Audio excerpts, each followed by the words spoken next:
କରି ଉପନୀତ ହୋଇଥାଏ।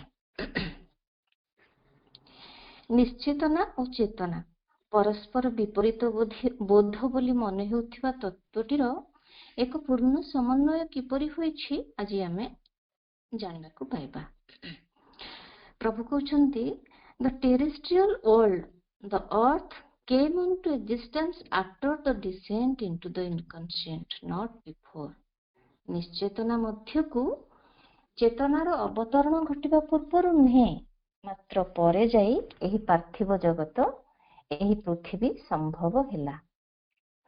आमर सब जो सत्तार रहिछि तार जो डिफरेंट स्टेज बा अवस्था रहिछि आ जेते सब आमे देखुछे क्रम विवर्तनवादर रूपायन सब घटिछि, अर्थात परम सत्तांकठू आरंभ करी जड़तम अवस्थाटी पर्यंत जेते जहा सबु परिवर्तित घटिछि ए सबु हेउछि निश्चेतनार परवर्ती पर्याय रे होइछि।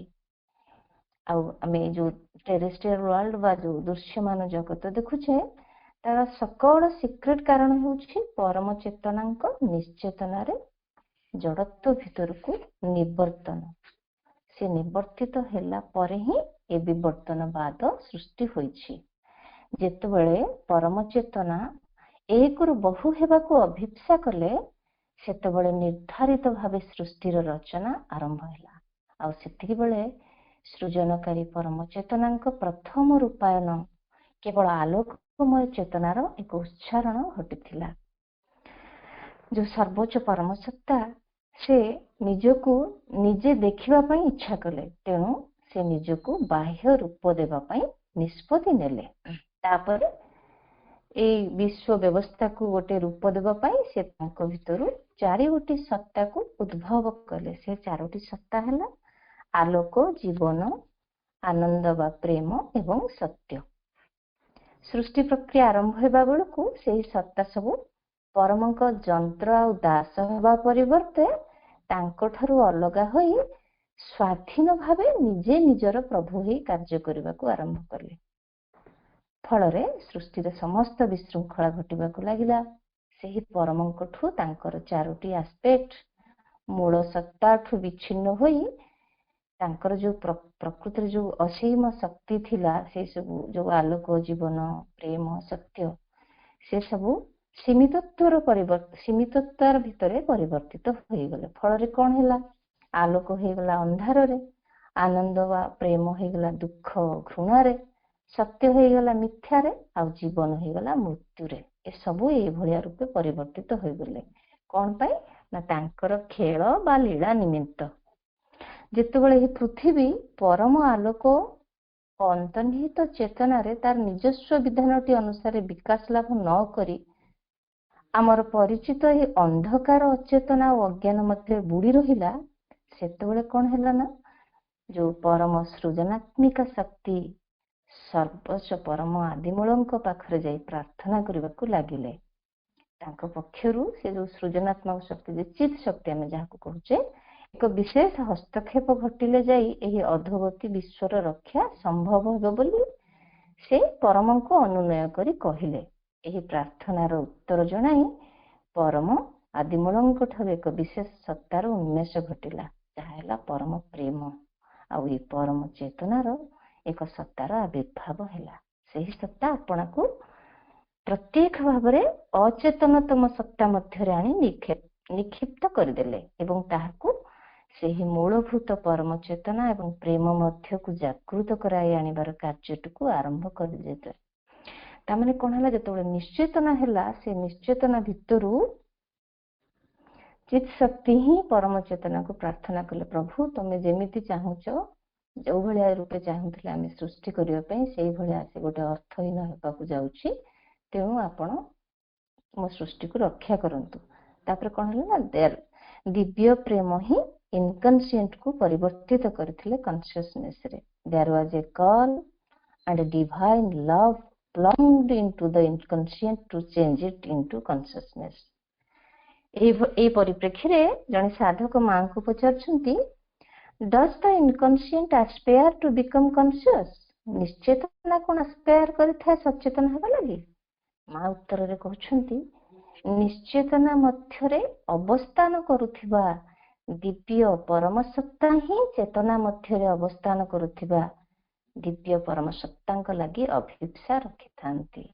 ଅର୍ଥାତ୍ ଦିବ୍ୟ ପରମ ସତ୍ତାଙ୍କ ବ୍ୟତୀତ କୌଣସି ଅଭିପ୍ସା କଦାପି ସମ୍ଭବ ନୁହେଁ।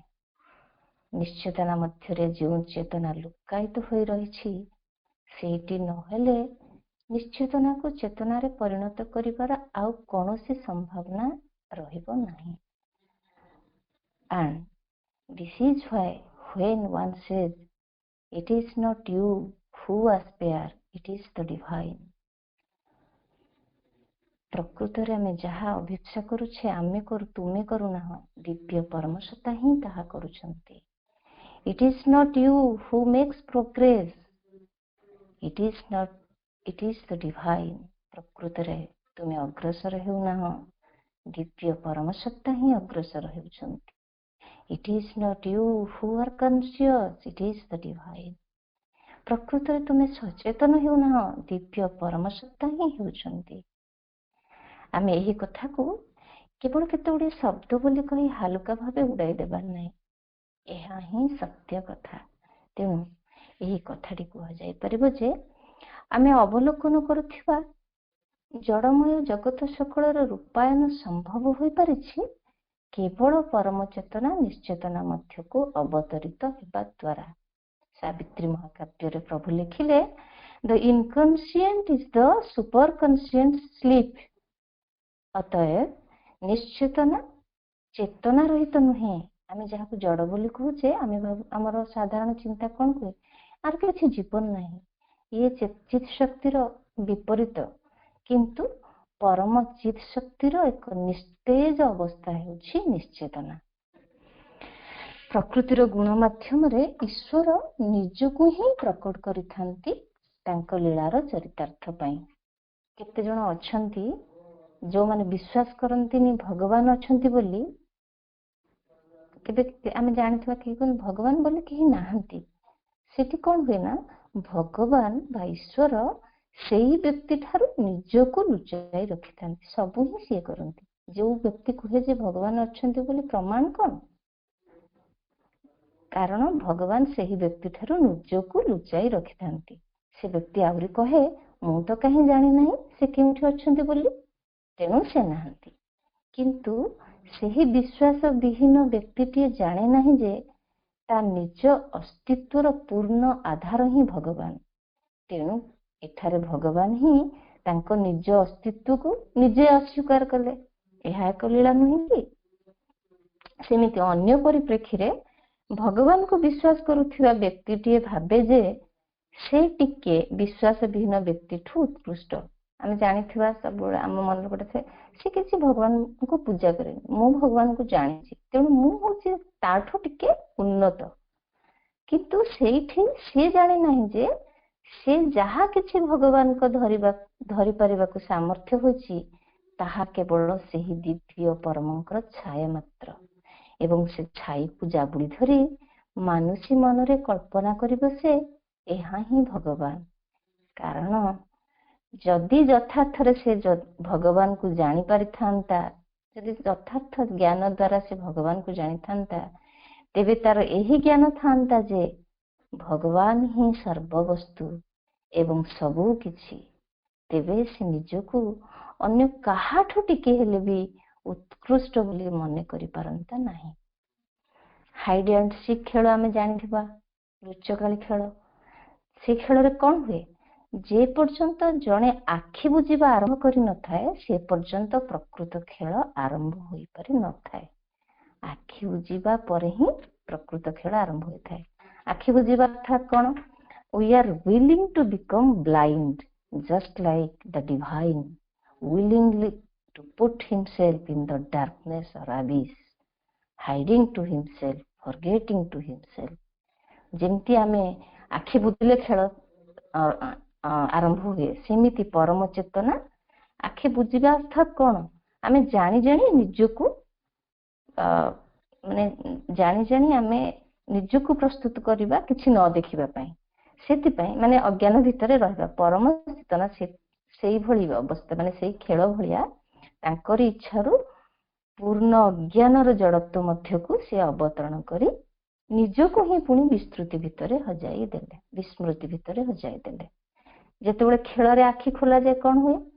ତାପରେ ଖୋଜାଖୋଜି ଆରମ୍ଭ ହୁଏ, ବ୍ୟକ୍ତି ସଚେତନ ହୁଏ, ଅର୍ଥାତ୍ ନିବର୍ତ୍ତନ ଘଟିବା ପରେ ବିବର୍ତ୍ତନର ପ୍ରକ୍ରିୟା ହେଉଛି ଆଖି ଖୋଲିବା, ମାନେ ସଚେତନ ହେବାର ସମୟ ଆସିଯାଇଛି।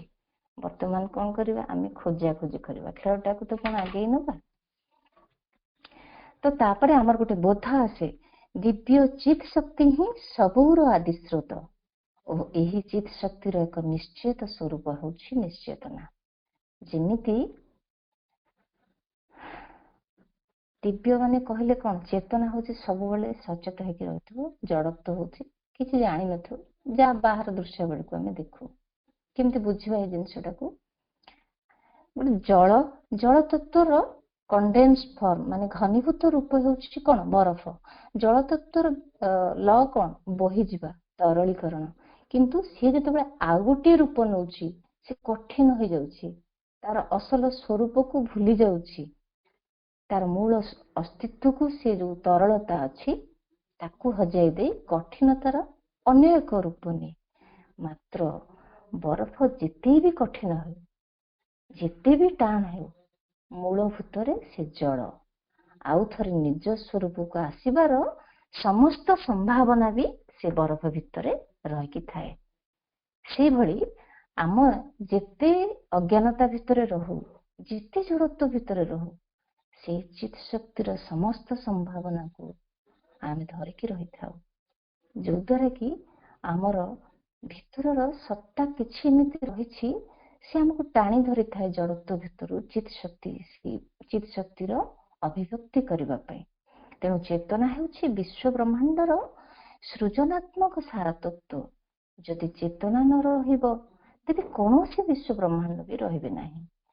ଯୋଉ ଆମେ ଭାବୁଛେ, ଦେଖୁଛେ, ସବୁ ତ ସେଇ ଆନନ୍ଦ ବା ଚେତନାରୁ ସୃଷ୍ଟି।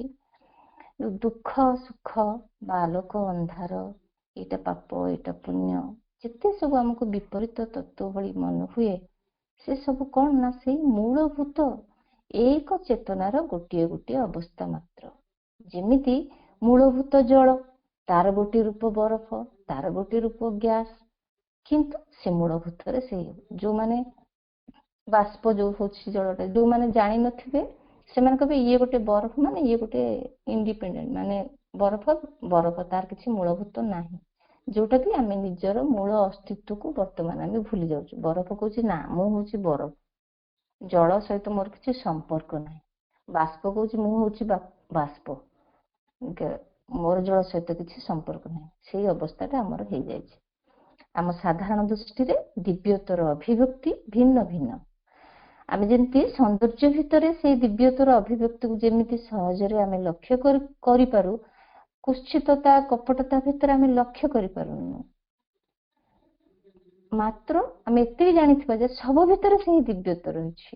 କୁତ୍ସିତତାର ଆବଶ୍ୟକତା ଅଛି ସୌନ୍ଦର୍ଯ୍ୟର ଅଭିବ୍ୟକ୍ତି କରିବା ପାଇଁ, କାରଣ ଆମେ ସବୁବେଳେ ସର୍ଫେସିଆଲ ଲେବୁଲକୁ ହିଁ ଦେଖୁଥାଉ।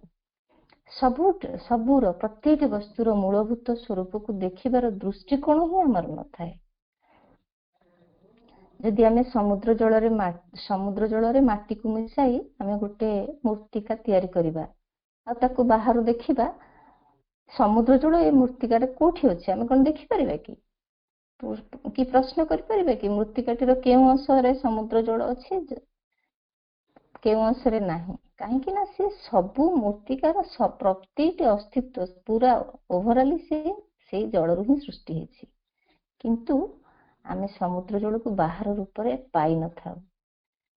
ସେହିପରି ନିଶ୍ଚେତନାର ଘନ ଅନ୍ଧକାର ମଧ୍ୟରେ ବି ଦିବ୍ୟ ଅଂଶ ଲୁକାୟିତ ହୋଇକି କେବଳ ନଥାଏ, ପୂର୍ଣ୍ଣତଃ ସେହି ଅନ୍ଧକାର ହିଁ ଦିବ୍ୟତ୍ୱ। The illusion and mystery of the inconscient, in whose black ball the eternal wraps his head, that he may act unknown in cosmic time. ପରମ ଶାଶ୍ୱତ ନିଶ୍ଚେତନାର ଭ୍ରାନ୍ତି ଓ ରହସ୍ୟର ଘନ ଅନ୍ଧକାର ଛାୟାରେ ନିଜକୁ ଆବୃତ କରାଇ ବିଶ୍ୱଗତ କାଳରେ ସେ କାର୍ଯ୍ୟ କରି ଚାଲିଛନ୍ତି ଅଜଣା ହୋଇ। ମାତ୍ର ଦୃଶ୍ୟମାନ ସକଳ ବସ୍ତୁ ହିଁ ତ ସେ। ଈଶା ଉପନିଷଦରେ ପ୍ରଭୁ ଲେଖିଲେ ଅଲ୍ ଅଲ୍ ଅଲ୍ 3 times ଲେଖୁଛନ୍ତି। All all all without exception is he, capital H. ମାନେ ଯାହା ସବୁ ଦେଖୁଛେ କୌଣସି ଜିନିଷକୁ ବ୍ୟତିକ୍ରମ ନୁହେଁ, କୌଣସି ଜିନିଷକୁ ବାଦ ନ ଦେଇ ବିନା ବ୍ୟତିକ୍ରମରେ ସବୁ କିଛି ହିଁ ସେ। ତାଙ୍କରି କାର୍ଯ୍ୟକାରିଣୀ ଚିତ୍ ଶକ୍ତି ହିଁ ସୃଷ୍ଟିର ମୂଳ ସ୍ୱରୂପ। ସେଥିପାଇଁ କୁହାଯାଏ କନସିୟସନେସ୍ ଅର୍ଥାତ୍ ଚେତନା ସ୍ଲିପ୍ସ ଇନ୍ ମ୍ୟାଟର, ଜଡ଼ର ସୁପ୍ତତା ହିଁ କନସିୟସ୍ ଚେତନା। ୱେକ୍ସ ଅପ୍ ଇନ୍ ପ୍ଲାଣ୍ଟସ୍, ବୃକ୍ଷଲତାର ବୃଦ୍ଧିତ୍ୱର ଯୋଉ ରହିଛି ସିଏ ହିଁ ଚେତନା। ଫିଲ୍ସ ଇନ୍ ଆନିମଲ, ପ୍ରାଣୀ ସକଳର ଯୋଉ ଅନୁଭବ କରିବାର ସାମର୍ଥ୍ୟ ରହିଛି ସିଏ ହିଁ ଚେତନା। ଥିଙ୍ଗସ୍ ଇନ୍ ହ୍ୟୁମାନ ବିଙ୍ଗ, ଆଉ ମାନବ ସକଳର ଚିନ୍ତା କରିବାର ଯୋଉ କ୍ଷମତା ରହିଛି ସିଏ ହିଁ ଚେତନା। ବିବର୍ତ୍ତନର ଏହି ପ୍ରକ୍ରିୟାକୁ ନିୟତି ବା ପ୍ରକୃତି ଯୁଗ ଯୁଗ ଧରି କରି ଚାଲି ଆସୁଅଛି। ଜଡ଼ ଚେତନା ଯେତେବେଳେ ତାର ସଂଗଠିତ ରୂପ ସବୁର ବିକାଶ କରି କରି ଚାଲିଲା, ସେତେବେଳେ ଜଡ଼ ଚେତନା ତାହାର ସଂଗଠିତ ରୂପ ସବୁର ବିକାଶ କରି କରି ଚାଲିଲା ସେତେବେଳେ ଯାଏ ଯେତେବେଳେ କି ତାହା ଜୀବନ୍ତ ପ୍ରାଣ ସତ୍ତାକୁ ମୂର୍ତ୍ତ ରୂପ ଦେବାକୁ ସମର୍ଥ ହେଲା। ସେମିତି ତାପରେ ପ୍ରାଣ ଉଦ୍ଭିଦ ଜଗତର ଅବଚେତନାରୁ ବିକାଶ ଲାଭ କରି କରି ସଚେତ ପ୍ରାଣୀ ଜଗତରେ ଉତ୍ତୀର୍ଣ୍ଣ ହେବାକୁ ସମର୍ଥ ହେଲା। ଏଇଟା ହଉଛି ବିବର୍ତ୍ତନର ପ୍ରକ୍ରିୟା। ଆଉ ତାହାରି ଭିତର ଦେଇ ମନୁଷ୍ୟର ଚିନ୍ତାଶୀଳ ଜୀବନର ପର୍ଯ୍ୟାୟରେ ପହଞ୍ଚିବାକୁ ସମର୍ଥ ହେଲା। ପ୍ରାଣସ୍ଥିତ ମନ ବୁଦ୍ଧିର ବିକାଶ ଘଟାଇଲା। ତାହାର ଜ୍ଞାନ ଓ ଅଜ୍ଞାନର ଏବଂ ସତ୍ୟ ଓ ମିଥ୍ୟାର କେତେ ପ୍ରକାର ରୂପ ଏହିପରି ଭାବେ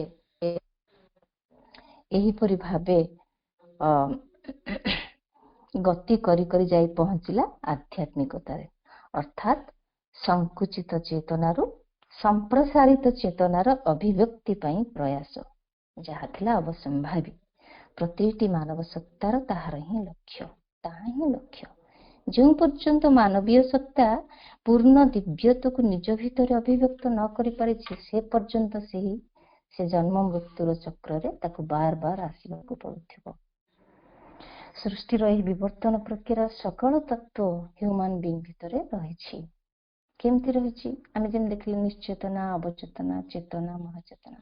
ସେମିତି ନିଶ୍ଚେତନା ରୂପରେ ଗଭୀର ଘନ ଅନ୍ଧକାରତ୍ୱ, ଅବଚେତନା ରୂପରେ ସ୍ୱଳ୍ପ ଅନ୍ଧକାରତ୍ୱ, ଆଉ ଚେତନା ରୂପରେ ଆଲୋକମୟତା, ପରମ ଚେତନା ବା ଅତିମାନସ ଚେତନା ରୂପରେ ପୂର୍ଣ୍ଣ ଆଲୋକମୟତାର ସବୁ ସମ୍ଭାବନା ଏଇ ଭିତରେ ଲୁକାୟିତ ହୋଇକି ରହିଛି।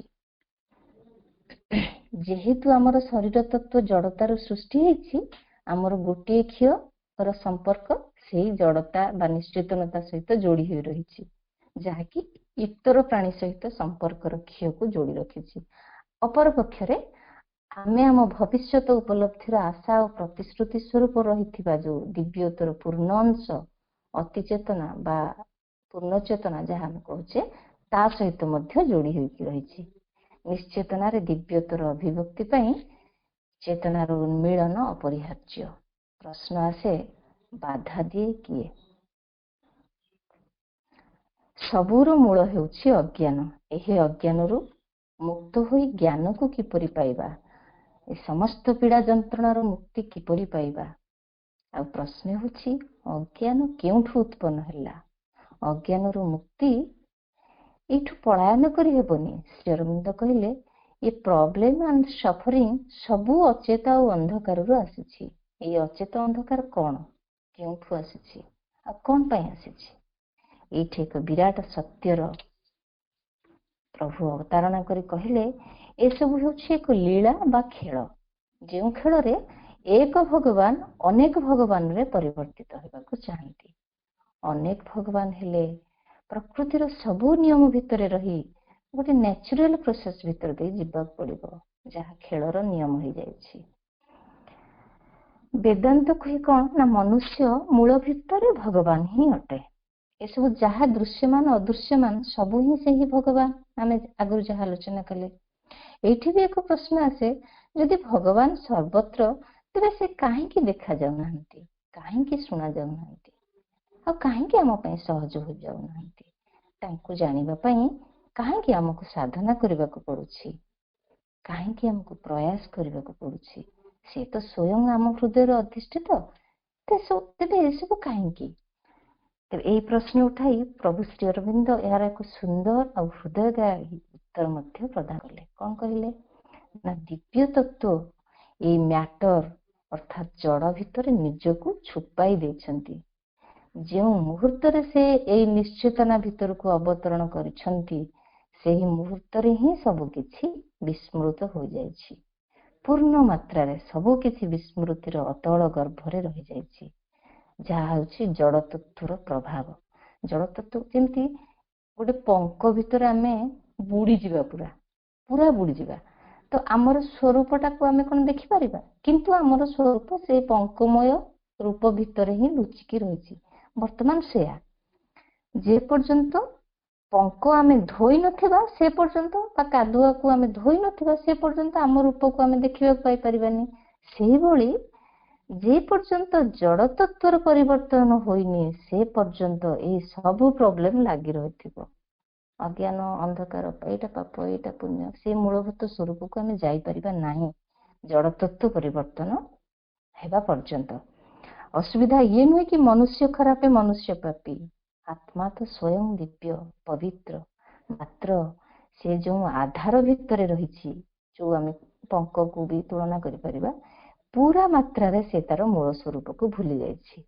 ଯେ ପର୍ଯ୍ୟନ୍ତ ଆଧାର ପରିବର୍ତ୍ତନ ନ ହୋଇଛି ସେ ପର୍ଯ୍ୟନ୍ତ ଆମେ ସେଇ ମୂଳଭୂତକୁ ଯାଇପାରିବା ନାହିଁ। ଆଜି ପର୍ଯ୍ୟନ୍ତ ଯେତେ ବି ରିଏଲାଇଜ୍ଡ ସୋଲ୍ ଏଇ ଧରା ପୃଷ୍ଠକୁ ଆସିଛନ୍ତି, କିଛି ସମୟ ପାଇଁ ହେଲେ ବି ତାଙ୍କର ସ୍ୱରୂପକୁ ସେମାନେ ତାଙ୍କର ସ୍ୱରୂପ ବା ତାଙ୍କର ଯେମିତିକି ଶ୍ରୀରାମ ଆସିଥିଲେ, ଶ୍ରୀକୃଷ୍ଣ ଆସିଥିଲେ, ସେ ତାଙ୍କର ସେଇ ସମୟରେ ପ୍ରଭାବିତ କରିଥିଲେ, କିନ୍ତୁ ପୂର୍ଣ୍ଣ ମାତ୍ରା ହେଇନଥିଲେ। ତାଙ୍କର ଶରୀର ତ୍ୟାଗ କଲା ପରେ ତାଙ୍କ ଚେତନାକୁ ସେ ସାଙ୍ଗରେ ନେଇକି ଯାଇଥିଲେ।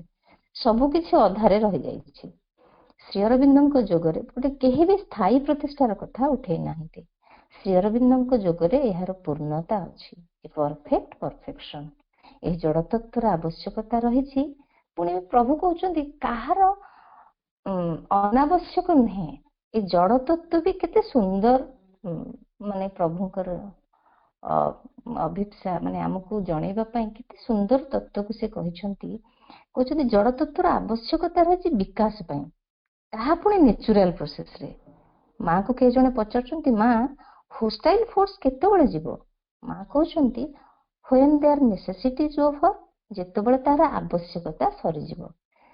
ଅର୍ଥାତ୍ ଯେତେ ଯେତେ ଆମେ ଦିବ୍ୟତ୍ୱ ସହିତ ଯୋଡ଼ି ହୋଇ ଉଠୁଥିବା, ସେତେ ସେତେ ପରିମାଣରେ ଏହି ଜଡ଼ ତତ୍ତ୍ୱ ସହିତ ଆଉ ତା ସହିତ ଯାହା କିଛି ଯୋଡ଼ା ହୋଇ ରହିଛି, ବନ୍ଧା ହୋଇ ରହିଛି, ସେ ସବୁ ଉପରେ ରୂପାନ୍ତର ଆଣିପାରିବା। ଏହା ହିଁ ହେଉଛି ଏହି ଯୋଗର ପ୍ରୋସେସ। ରୂପାନ୍ତରକାରିଣୀ ଯୋଗ ବିଷୟରେ ଆମେ କେହି ଭାବୁ ଏହାର ପ୍ରସାର ଆଉ ପ୍ରଚାର ଦ୍ୱାରା ଏହା ଭଲ ଭାବେ ହୋଇପାରିବ, ଏହାକୁ ଜାଣିବା ଦ୍ୱାରା ଏହା ଭଲ ଭାବେ ହୋଇପାରିବ, କିନ୍ତୁ ଏହା ପୂର୍ଣ୍ଣତଃ ଠିକ ନୁହେଁ। ଯଦି ଏ ରୂପାନ୍ତର ପ୍ରକ୍ରିୟାକୁ ଆଗକୁ ନେବାକୁ ଅଛି, ଏକମାତ୍ର ବେଷ୍ଟ ୱେ ହେଉଛି ନିଜ ଭିତରେ ତାକୁ କାର୍ଯ୍ୟ କରିବାକୁ ଦେବା। କାରଣ ଯେଉଁ ଯେଉଁ ଭାଗ ଆମର ରୂପାନ୍ତରକାରିଣୀ ଶକ୍ତି ଦ୍ୱାରା ଟଚ୍ ହେଇଯାଉଥିବ, ସେଇ ପରିମାଣରେ ତାର ସ୍ପନ୍ଦନ ଆମ ଚତୁଃପାର୍ଶ୍ୱରେ ବିସ୍ତାରିତ ହେବ, ଆଉ ତାହାର କାମ ସେ ନିଜେ ହିଁ କରି ଚାଲିବ।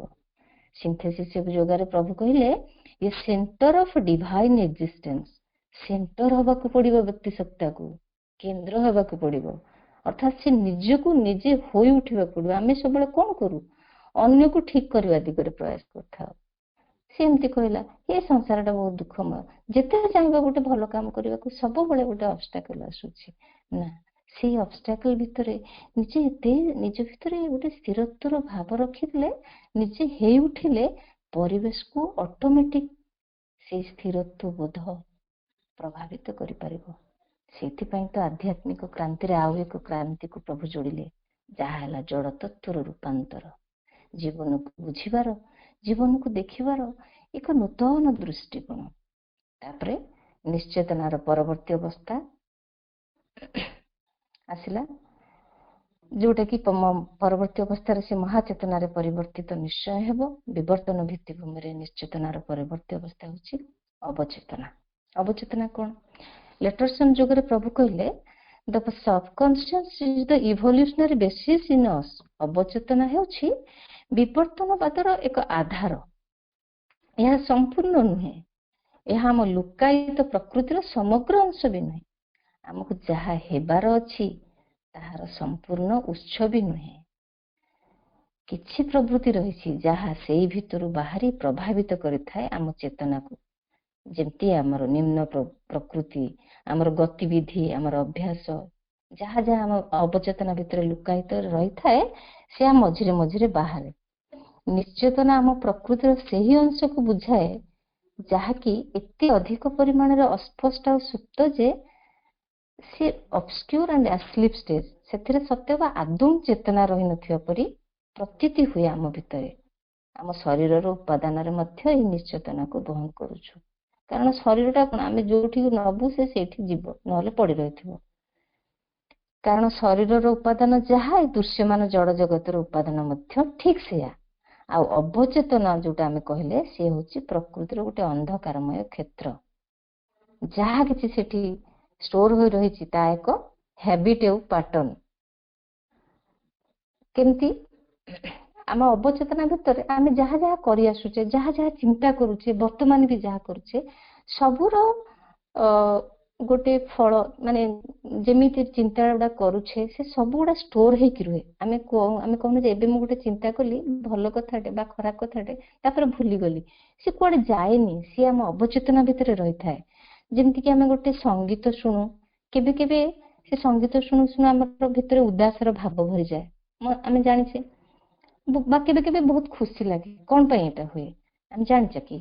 ସେ ସଙ୍ଗୀତ ଭିତରେ ଗୋଟେ ଉଦାସ ଭାବର କମ୍ୟୁନିକେଟ ହୁଏ, ଆଉ ସେଇ କମ୍ୟୁନିକେସନଟା ଯେ ପର୍ଯ୍ୟନ୍ତ ହେବନି, ସେଇ ପର୍ଯ୍ୟନ୍ତ ହେବନି ଯେ ପର୍ଯ୍ୟନ୍ତ ଆମ ଚେତନାରେ ହେଉ ବା ଅବଚେତନ ସ୍ତରରେ ହେଉ ସେଇ ଭାବ ସହିତ ଯୋଡି ହୋଇଥିବା କୌଣସି ବି ଘଟଣାବଳୀ ଆମ ଭିତରେ ନଥିବ।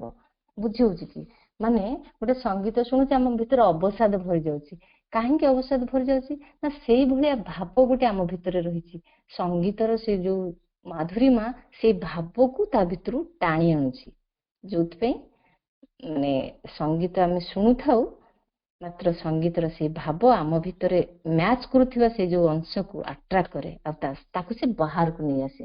ସେଥିପାଇଁ ଉଦାସ ଭାବରେ ଆମେ ବ୍ୟସ୍ତ ହେଇଯାଉ। ସେଇଭଳି କେହି କେହି କୁହନ୍ତି ମୁଁ ଆଗରୁ ବହୁତ ରାଗୁଥିଲି, ଏବେ ଆଉ ଜମା ବି ରାଗୁନି। ହଠାତ୍ ସେଇ କହୁଥିବା ବ୍ୟକ୍ତି ଜଣକ କଣ ହୁଏ ନା, ଗୋଟେ ରାଗିବା ଭଳିଆ ପରିସ୍ଥିତି ଆସିଲେ ବହୁତ ଜୋରେ ରାଗିଯାଏ।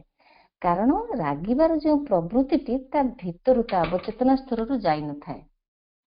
ସମୟ ହେଇଯାଉଛି। ଅବଚେତନ ସ୍ତରରେ ହିଁ ସେ ଦବିକି ରହିଥାଏ, ତାକୁ ସପୋର୍ଟ କରୁଥିବା ପରିବେଶଟି ପାଇଲେ ସେ ବାହାରି ଆସେ।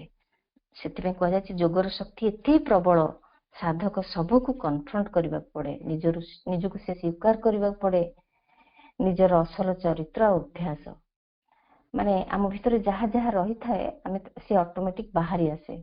ସମସ୍ତ ଦୋଷ ଦୁର୍ବଳତା ପଛରେ ପୁଣି ସପୋର୍ଟ କାହାର ରହିଥାଏ? ନିଶ୍ଚେତନାର। ବାର ବାର ସେ ରୂପ ବଦଳାଇ ଆସିଥାଏ, ଏତେ ସନ୍ତର୍ପଣରେ ଆସେ ଯେ ନିଜ ଭିତରେ ଜମା ଦୋଷ ଦୁର୍ବଳତା ଦେଖାଇ ଦିଏନି, ସବୁବେଳେ ସେ ଅନ୍ୟ ପାଖରେ ଦେଖାଇ ଦିଏ। ସେଥିପାଇଁ କଣ ହଉଛି ନା, ଯେମିତି ଆମେ କହୁ, ଆମେ କଣ କରୁ ନା ଅନ୍ୟମାନଙ୍କର ଦୁର୍ଗୁଣକୁ ଆମେ ସବୁବେଳେ ସମାଲୋଚନା କରୁ, କିନ୍ତୁ ଆମେ ଭୁଲି ଯାଉ ଯେ ସେ ଦୁର୍ଗୁଣକୁ ଆମେ ଯେତେ ଥର ସମାଲୋଚନା କରିବା ସେ ଦୁର୍ଗୁଣର ଭାବଟା ଯାହା ନାଁରେ କରୁଥିବା ତା ଭିତରେ ବି ବଢି ଚାଲିବ, ଆଉ ଆମ ଭିତରେ ବି ବଢି ଚାଲିବ। ଏମିତି ଛୋଟିଆ ଛୋଟିଆ କଥା ଆଉ ଭାବ କେତେ ଯେ ଖରାପ ପ୍ରଭାବ ପକାଏ ଆମେ ତାକୁ କଳ୍ପନା ବି କରିପାରିନି। ଆର ପକ୍ଷରେ ବି ସେଇ ଏକା କଥା, ଗୋଟେ ଭଲ ଭାବନା ବା ଗୋଟେ ଭଲ ଚିନ୍ତାର ବି ସେମିତି ଭାଇବ୍ରେସନ ଥାଏ। ସେଥିପାଇଁ ମା କୁହନ୍ତି goodwill for all and goodwill from all is the basis of peace and harmony. ସମସ୍ତଙ୍କ ଲାଗି ସଦିଚ୍ଛା ଆଉ ସମସ୍ତଙ୍କ ଠାରୁ ସଦିଚ୍ଛା, ତାହା ହିଁ ଶାନ୍ତି ଏବଂ ସମଞ୍ଜସତାର ଯଥାର୍ଥ ଭିତ୍ତି। ଆମେ କଣ କରୁନା, ସବୁବେଳେ ଗୋଟେ ମେକାନିକାଲ ୱେରେ ବଞ୍ଚୁ। ତାର ଗୋଟେ ମାନେ ଏଇ ଯୋଉ ଯୋଗ କୁହାଯାଇଛି ବି କନସିୟସନେସ୍, ଗୋଟେ ୱାର୍ଡ, ମାନେ ଦୁଇଟା ୱାର୍ଡ, ବି କନସିୟସନେସ୍। ସବୁବେଳେ ଆମକୁ ସଚେତନ ରହିବାକୁ ପଡିବ। ଆମେ ଯାହା କହୁ, ଆମେ ଯାହା ଚିନ୍ତା କରୁ ତାର ମୂଳଭୂତ। ଯେମିତି ଆମେ ଜଣଙ୍କୁ ଗୁଡ୍ ମର୍ଣ୍ଣିଂ କହିଦଉ, ଖାଲି ଗୋଟେ ମେକାନିକାଲ ୱେରେ ସିନା କହିଦଉ, କିନ୍ତୁ ଗୁଡ୍ ମର୍ଣ୍ଣିଂ କହିବା ଦ୍ୱାରା ସେଇ ଭାବକୁ ନେଇକି କହିଲେ, ଯାହାକୁ ଆମେ କହୁଛୁ ଗୁଡ୍ ମର୍ଣ୍ଣିଂ, ତାର ସମୟଟି ମଙ୍ଗଳମୟ ଆଜି ଦିନ ପାଇଁ ହଉ, ସେମିତି ଗୋଟେ ଭାବ ନେଇ କହିଲେ ସେ ନିଶ୍ଚୟ ପ୍ରଭାବ ପକେଇବ। ତ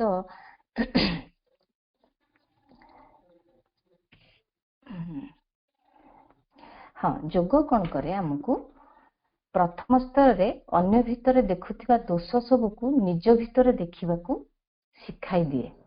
ପରବର୍ତ୍ତୀ ଅବସ୍ଥାରେ ଶାନ୍ତି, ସମତା, ଧୈର୍ଯ୍ୟ, ପାୱାର ଆଉ ଲାଇଟ୍ ଏସବୁକୁ ଆବାହନ କରିବାକୁ ହୁଏ। ଏସବୁକୁ ଅତିକ୍ରମ କରିବାକୁ ହେଲେ, ଦିବ୍ୟତର ଭାବକୁ ଧାରଣ କରିବାକୁ ହେଲେ ସଂଯମ, ସମତା, ଶାନ୍ତିର ଅଭ୍ୟାସ କରି ଏସବୁକୁ ନିଜ ଭିତରେ ସ୍ଥାପନ କରିବାକୁ ପଡ଼େ। ପରେ ପରେ ଏସବୁ ଜିନିଷକୁ ଭାଙ୍ଗିବାକୁ ହୁଏ। ମାତ୍ର ପୂର୍ଣ୍ଣ ଯୋଗରେ ଏସବୁକୁ ଭାଙ୍ଗିବାକୁ, ମାନେ ମନେକର ମୁଁ ରାଗୁଛି, ମୁଁ ଆଉ ରାଗିବିନି, ଦବେଇକି ରଖି, ସେମିତି ନାହିଁ। ପୂର୍ଣ୍ଣ ଯୋଗରେ କଣ ହଉଛି ନା ଏସବୁକୁ ରୂପାନ୍ତରିତ କରିବାକୁ ପଡେ।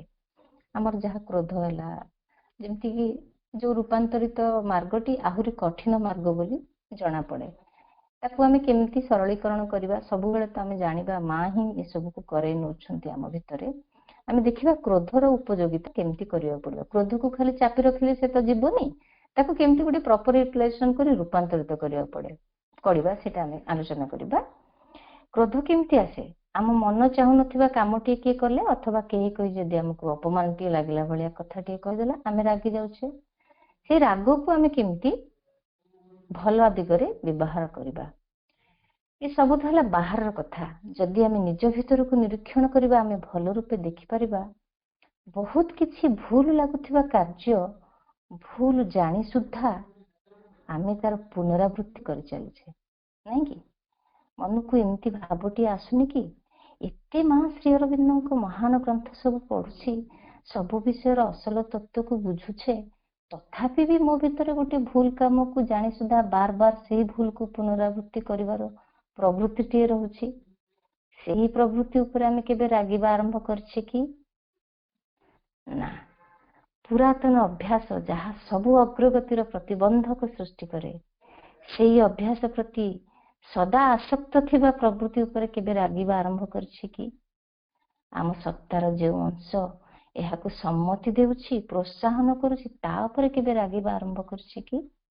କାହା ପ୍ରତି ଆମେ ଗୋଟେ ବ୍ୟାଡ ୱିଲ୍ ଦେଇ ଦଉଛେ, ସେଇ ଖରାପ ଚିନ୍ତା, ଖରାପ ଭାବନାର ସ୍ପନ୍ଦନ ପୁଣି ଘୁରି ବୁଲି ଶକ୍ତିଶାଳୀ ହୋଇକି ଆମରି ପାଖକୁ ଫେରି ଆସୁଛି। ବ୍ୟାଙ୍କରେ ଟଙ୍କା ରଖି ଯେପରି ସୁଧ ସହିତ ଅଧିକ ଆମାଉଣ୍ଟ ହୋଇକି ଆସେ, ଯେତେବେଳେ ସେ ଆସେ, ସେ ଆମେ ଆଉ ତା ସହିତ ଲିଙ୍କ ରଖିନଥାଉ। କାହା ପ୍ରତି ଆମେ ଗୋଟେ କରିଥିଲୁ ବୋଲି ଆମ ପ୍ରତି ଏଇ ଅପମାନଟା ଆସୁଛି।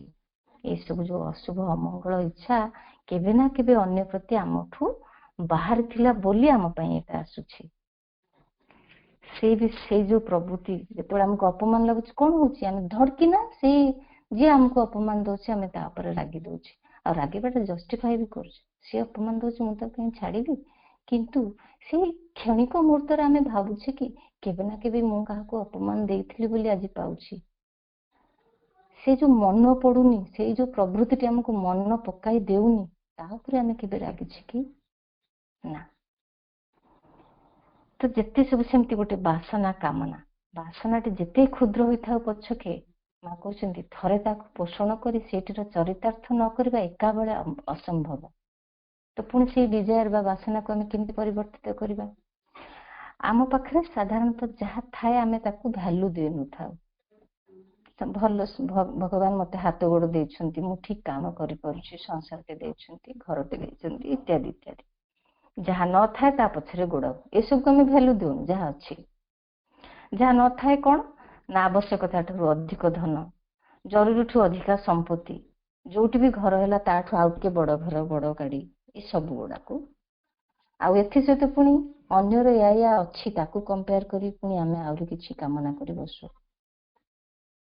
ଯଦି ଆମେ ପ୍ରକୃତରେ ଭାବି ବସିବା, ନାହିଁ ମୋ ପାଖେ କଣ ଯାହାକୁ ମୋର ଖୋଜିବା ଦରକାର, ଯାହା ମୋର ଭବିତବ୍ୟ, ଜ୍ଞାନର ଅଭାବ, ସର୍ବଦା ସତ୍ୟ କହିବାର ପ୍ରବୃତ୍ତିର ଅଭାବ, ପ୍ରେମର ଅଭାବ, ସମତ୍ୱ ଭାବର ଅଭାବ, ସେ ସବୁକୁ ଯଦି ଖୋଜି ବସିବା ନା, ଡିଜାୟାର ଆମର ସବୁ କେତେବେଳେ ଆସ୍ପିରେସନରେ ପରିଣତ ହୋଇଯିବ ଆମେ ଜାଣିପାରିବାନି। ସେଥିପାଇଁ डिजायर ଯାହାକୁ ପ୍ରତି କାମନା କରୁଛି ଆମେ ସତ୍ ବସ୍ତୁ ପ୍ରତି କାମନା କରିବା ସେ କାମନାଟା ଆଉ କାମନା ହେଇ ରହିବନି, ସେ ଆମର ଆସ୍ପିରେସନରେ ପରିଣତ ହୋଇଯିବ, ଯାହା ଆମ ଜୀବନର ଭବିତବ୍ୟ। ତ ହଁ, ତାପରେ କେବେ କେବେ କଣ ହୁଏ ନା ଅବଚେତନାରେ ଯୋଉ ରହିଥିବା ସବୁ ଟେଣ୍ଡେନ୍ସି ରହୁଛି, ସେ ଯେଉଁ ବି କାରଣରୁ ହେଉ, ସାମାଜିକ, ନୈତିକ ବା ବିବେକ ବୋଧରୁ ହେଉ, ତାହା ସବୁ କେବେ କେବେ ସବୁ ଫୁଟିକି ବାହାରେ, କାହିଁକି ନା ଜଗତ କିଛିକୁ ଛାଡିବନି ନା, ସବୁ ଭିତରୁ ଆମର ଯେତେ ଅବସ୍କ୍ୟୁରିଟି ରହିଛି ସବୁକୁ ସେ ନେଇ ଆସିବ ଆଗକୁ, ତାପରେ ରୂପାନ୍ତରିତ କରିବ। ପାପ ଭାବନା, ପାପ ବୋଧ, ଡିପ୍ରେସନ, ନିଜକୁ ଅଯୋଗ୍ୟ ବୋଲି ଭାବିବାର ବୋଧ, ଏସବୁ ଯେତେବେଳେ ବ୍ୟକ୍ତି ବାହାରେ, ବ୍ୟକ୍ତି ସଦା ଅଧୀର ଆଉ ବିବ୍ରତ ହୋଇପଡେ। ଆରେ ମୋ ନେଚର ବି ଏମିତି, ମୋ ଭିତରେ ବି ଏଭଳିଆ ରହିଛି, କାହିଁକିନା ସମସ୍ତଙ୍କ ଭିତରେ ଦେଖିବାର ଅଭ୍ୟସ୍ତ ରହିଯାଇଛି, ନିଜ ଭିତରେ ଦେଖିବା ନା ଆମେ ଜାଣିପାରୁନେ। ତ ମା ଲେଖିଛନ୍ତି ଆମେ କେବେ କେବେ ଚେଷ୍ଟା କରୁ ବହୁତ କିଛିକୁ ଭୁଲିବା ପାଇଁ, ମାତ୍ର କିଛି ବି ଭୁଲି ହୁଏନି, ସବୁ କିଛି ଅବଚେତନ ଭିତରକୁ ଚାଲିଯାଏ, ଯାହାର ଗତିବିଧିକୁ ପରିଷ୍କାର କରିବା ଆମ ସାମର୍ଥ୍ୟର ବାହାରେ ହିଁ ପଡେ। ତ ସେଥିପାଇଁ ମା କହୁଛନ୍ତି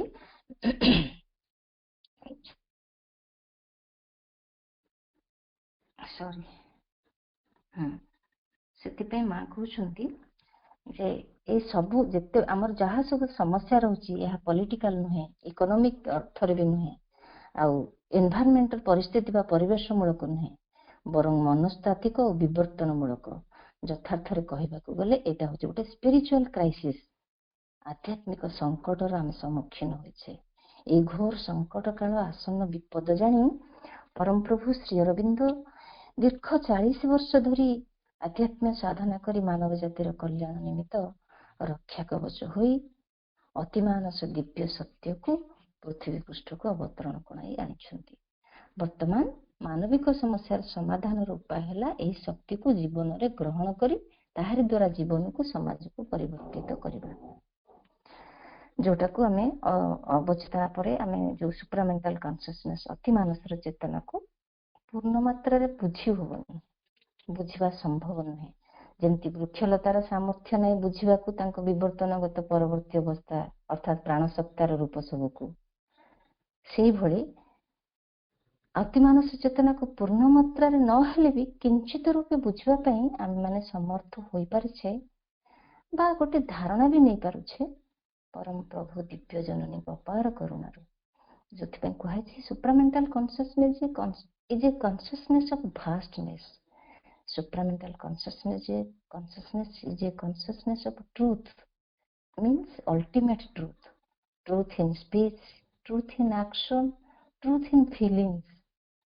ଆଉ supramental consciousness is a consciousness of knowledge. ଏହାକୁ ଜ୍ଞାନରେ ପହଞ୍ଚିବାକୁ ହୁଏନି, ଜ୍ଞାନକୁ ଏହା ଅଧିକାର କରି ରହିଥାଏ, କେବଳ ଅତିମାନସ ହିଁ ପୂର୍ଣ୍ଣ ଜ୍ଞାନ। ଏହି ପୂର୍ଣ୍ଣ ଜ୍ଞାନର ଚେତନା, ପୂର୍ଣ୍ଣ ସତ୍ୟର ଚେତନା ହିଁ ଆମର ଯେତେ ସବୁ ଅବଚେତନାରେ ଅବସ୍କ୍ୟୁରିଟି ରହିଛି ବା ଯାହା ଯାହା ଖରାପ ପ୍ରବୃତ୍ତି ରହିଛି ସେ ସବୁକୁ ପରିବର୍ତ୍ତିତ କରିବାର ଏକ ପୂର୍ଣ୍ଣ ସମ୍ଭାବନା ନେଇକି ଆସିଛି। ତେଣୁ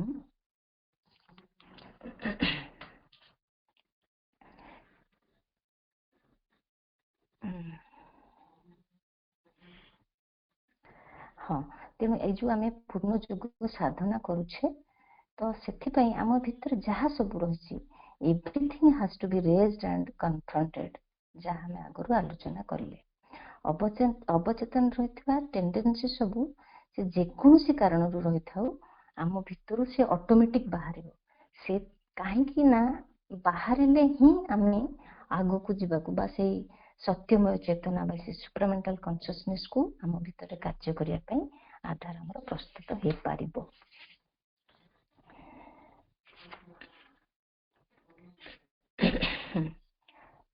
ଟିକେ ଗୋଟେ ମିନିଟ ଖାଲି। ଏହି ପୂର୍ଣ୍ଣ ଜ୍ଞାନର ଚେତନା, ପୂର୍ଣ୍ଣ ସତ୍ୟର ଚେତନା, ବିଶାଳତାର ଚେତନା ପୃଥିବୀ ପୃଷ୍ଠରେ 1956 ମସିହାରୁ କାର୍ଯ୍ୟ କରି ଚାଲୁଛି। ପରମ ପ୍ରଭୁ ଦିବ୍ୟ ଜନନୀଙ୍କ ଅକ୍ଳାନ୍ତ ସାଧନାର ଫଳସ୍ୱରୂପ ଏହି ଅଲ୍ଟିମେଟ ଟ୍ରୁଥକୁ ଜାଣିବା, ଦେଖିବାଠୁ ସେ ସତ୍ୟକୁ ଉତାରି ଆଣି ପୁଣି ଅର୍ଥ କନସିୟସନେସରେ କାର୍ଯ୍ୟକାରୀ କରିବା କେତେ ଯେ ଦୁଃସାହସିକ ପଦକ୍ଷେପ, ତାହା ଆମ କଳ୍ପନାର ବାହାରେ, ଆମେ ଚିନ୍ତା ବି କରିପାରିବାନି। କିନ୍ତୁ ଯୋଉଟାକୁ ପ୍ରଭୁ ଶ୍ରୀ ଅରବିନ୍ଦ ମା ଆମ ପାଇଁ ରଖିଦେଇ ଯାଇଛନ୍ତି, से तार कार्य आरंभ भी कर सारलानी। आमको केवल सेही दिगरे आमर आधार को प्रस्तुति करिवार अछि। एतिकी माने एते एते जो कष्ट करी साधना प्रभु कले तारि भितरे आमर जहा रोल रहुछि पुणी आमरी पाखरे ही माँ प्रभु श्रीअरविंद रहीकि कहउछंती तू खाली चिंतारे मते दे दे जहा किछि तते असुविधा करछि तू खाली मते चिंतारे दे दे मु सेई पंकिळ सेई कर्दमाक्तता भितर मु तते उठे नेबी। तो एथिपई आमको एही चेतना किभଳି आमरी भितरे कार्यकारी करबाकू पड़िबो तारि ऊपर आमे भी करि चलिछे मांको अपार दयारु ए जो पाठचक्र चली जो आम टॉपिक दि जाऊँगी ताको शुणिबा माध्यम रे हो कहवा माध्यम रे हो किछि पढ़िबा माध्यम रे हो सबु तो से दिगरे आम आधार को ही प्रस्तुत करी चली। तेबे ए सब आलोचना को एहीपरि अवलोकन करा जाई पारे।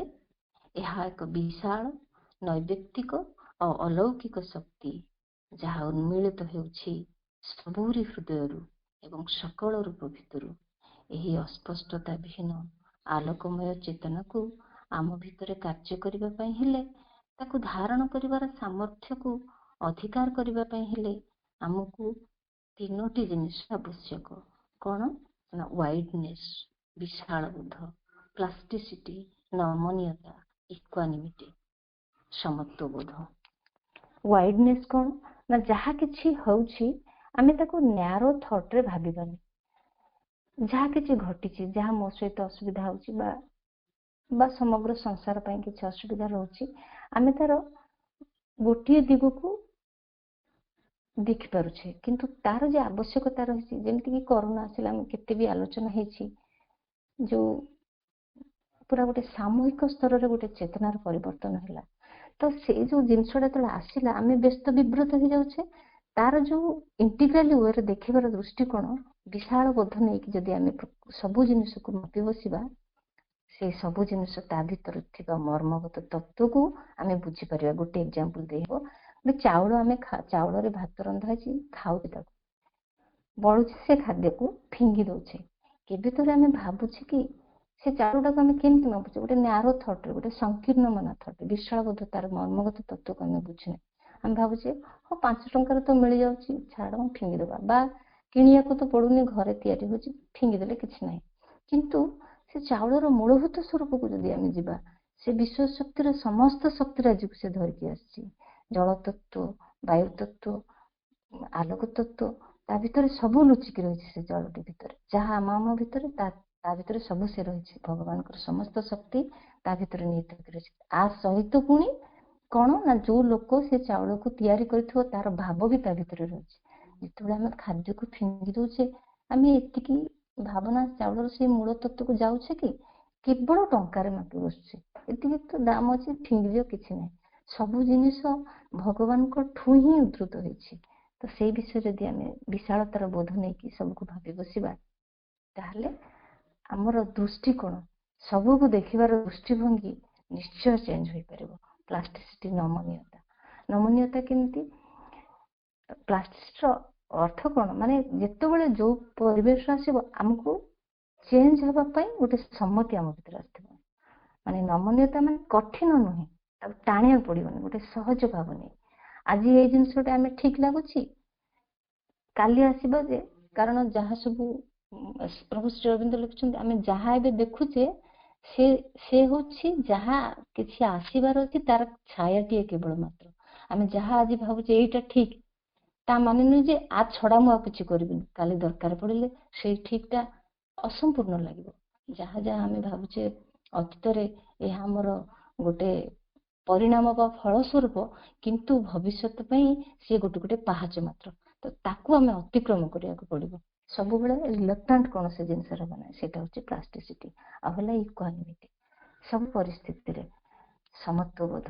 कहबा सहज किंतु जेतेबेले हमको दुख कष्ट आसुछि आमे हलचल हे उठसे काहे ना से भितरे हमर मनटा सेपड़ू जाउनी मां के पाखु जाउनी हमर विश्वासटा टळी जाउछि भितरे तो से भितरे केमिति समत्व बोध आसी परिबो गोटे प्रार्थना तो आमे करि परिबा मां ए जो दुख कष्टटी हैला आमे समस्त जानिथिबा से दुखटा सहीगला पर आम भाबू अरे एत छोटिया जिनसटे भी मुझे केते व्यस्त होती कि जो से दुखटा आरंभ हुए आम से विषयटा भावी पारूनु पुणी थे जो से कष्टा सरीज आमको से आउ गोटे एक्सपीरियंस देकी आउ टे आगे उठाए आम निश्चय समस्त अनुभव आनी तो ये प्रार्थना टी आम कौन करवा जिते माँ दुख कष्ट होची तू मते तोरी चिंतार निजक निमग्न कर दे मो मन को तू जमा हलचल करना कारण प्रार्थना बिना आम कौन भी किसी कर आमे माँ को जिते पर्यंत आम जन नथिबा आमे सेते पर्यंत बार बार से दुख कष्ट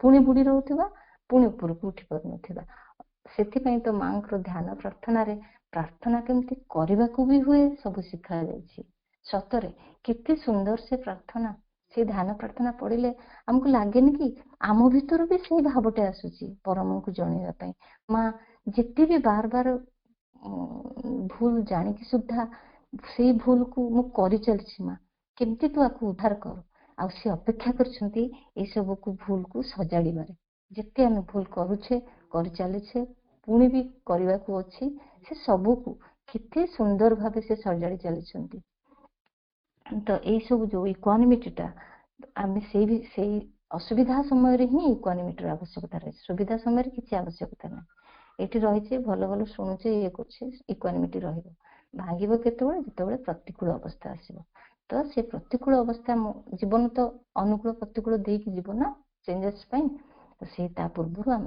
माँ पाखे गोटे प्रार्थना रखिपर माँ एमती होची तुम मन को नहीं जा तुम मन को स्थिर कर दे परिशेष अल्टीमेट ट्रूथ कौन the divine mother herself as the supreme consciousness से जो महाचेतना से जो निश्चेतना सबू ही से डिवाइन दिव्य जननी जहाँ पाखरे खाली कृतज्ञता आ कृतज्ञता ज्ञापन करी निजको निजर समस्त किछि को समर्पी देबाको हेबो one single word that is all that is only required माँ वंदे मातरम।